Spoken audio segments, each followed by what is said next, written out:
Vishvamitra was very impressed with the power that spiritually holds, and he wanted to reach the top of the spiritual ladder. He wanted to make sure that he received all the titles of a rishi. He told his wife one day that he wanted to become a Brahmarishi and they should start heading south. He also requested her to help him out in his penance. His wife Menka very happily agreed and they started their journey towards the south direction. Vishvamitra started his meditation.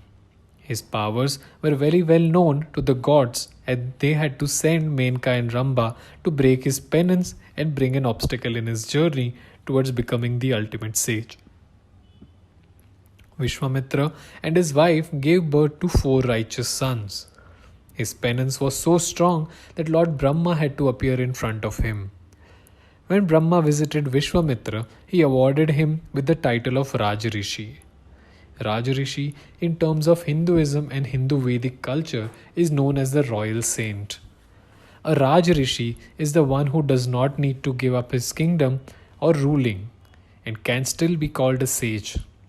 He does get to perform his duties as a Kshatriya. They have attained a stage of self realization and self actualization like the other sages. Vishvamitra was grateful to Brahma for this title, but he still wanted to attain the highest rank of sages, which is Brahmarishi. He did not take a break in his penance and started doing it with even more dedication. He went very far from all distracting elements of his life. It is very evident from this episode that he was not going to budge from his penance and pay attention to any obstacle brought by the gods. He knew his destination and the path to get to it. He wanted to become a supreme sage and he was not going to let anything get in the way of that. After cursing Ramba to become a stone for thousands of years and the trick that she had played on him following Lord Indra's orders, he went on to the highest mountains of Himalaya to perform meditation. This time he had an even harder and severe penance in his mind. He gave up on food and water. He even limited his breathing to the bare minimum required for survival. One day, Vishvamitra came across a very poor Brahmin who was begging for food to survive.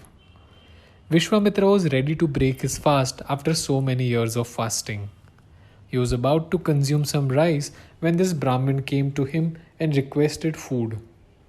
Being a sage, Vishvamitra gave his food away without any hesitation. His mind was satisfied with doing good to someone. He resumed his meditation without eating. His dedication was so severe that not eating did not bother him even the slightest. He reached a stage where even food did not matter to him. He had finally mastered the control over all his passions. It can be rightly said that Vishvamitra had gained control and command over all his sensory organs and their demands. He had a stern mindset of not being influenced by any of Lord Indra's tricks, challenges, and attempts to lure him into a romantic engagement. Vishvamitra had now reached a different level of yogic power with the culmination of many thousands years of journey, of penance and meditation. His yogic, divine, and spiritual powers were at its ultimate peak. It was the time he was rewarded with what he truly wanted. The head of gods, Lord Brahma, gave the title of Brahmarishi to Vishvamitra. He also called Vishvamitra a friend of all, as his name suggests rightly. He was named this due to the fulfilling compassion that he had shown towards every person. Vishvamitra, flattered and joyous with his newly received title, went on to meet with sage Vashishta. According to the known customary, if a sage was greeted by a superior or equal sage, they would greet each other. But if the sage was greeted by an inferior sage, then the sage would bless them for their journey and their life. When Vashishta met Vishvamitra, he blessed him. It was as if in an instant the hundreds of years of penance that all the pride, greed and desire left the Brahmarishi Vishvamitra's heart and he became and felt like a pure and pious Brahmarishi. When Vishvamitra was about to leave, Vashishta came to a realization that the heart and the intention of Vishvamitra had changed completely, and he had changed from who he was before. Vishvamitra embraced Vashishta, and their enmity came to an end.